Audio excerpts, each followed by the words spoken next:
surat menyurat itu. Follow up-nya seperti apa harusnya disampaikan dong. Apalagi Pak Safrizal pernah jadi PJ di Aceh. Nah, saya pikir ini kan jadi persoalan. Apakah Pak Safrizal ketika itu takut sama Luhut?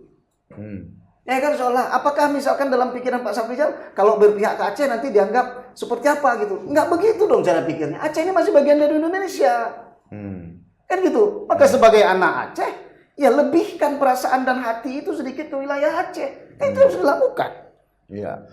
Lalu apa? Katakanlah hari ini sudah lepas. Apa urgensinya kita pertahankan itu?